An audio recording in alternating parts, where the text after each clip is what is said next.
பல்லாண்டு கால சிறை கொடுமைகளில் இருந்து விடுதலை. மகிழ்ச்சி வெள்ளத்தில் காசா மற்றும் மேற்கு கரை. இஸ்ரேலியர்களின் 4 உடல்களை ஒப்படைத்து 1000 பேரை அழைத்துச் சென்ற ஹமாஸ். இஸ்ரேல் ஹமாஸ் போர் நிறுத்த ஒப்பந்தத்தின் அடிப்படையில் கைதிகள் பரிமாற்றம் நடைபெற்று வருகின்றது. முன்னதாக 6 இஸ்ரேலியர்களின் உடல்களை ஹமாஸ் ஒப்படைத்தது. இதற்கு ஈடாக 600க்கும் மேற்பட்ட பாலஸ்தீனியர்களை இஸ்ரேல் விடுவிக்க வேண்டும்.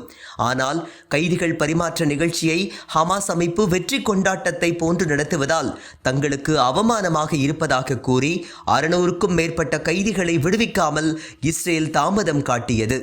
இது போர் நிறுத்தத்தை முடிவுக்கு கொண்டு வந்து விடுமோ என்ற அச்சத்தை ஏற்படுத்தியது.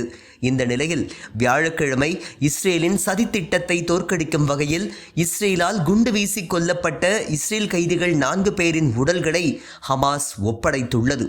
இதனையடுத்து கத்தார், எகிப்து நாடுகளின் சமாதான தூதுவர்களின் அழுத்தம் காரணமாக ஏற்கனவே நிறுத்தி வைக்கப்பட்டிருந்த சுமார் 600க்கும் மேற்பட்ட பாலஸ்தீனியர்களின் விடுதலையை இஸ்ரேல் தொடங்கியுள்ளது.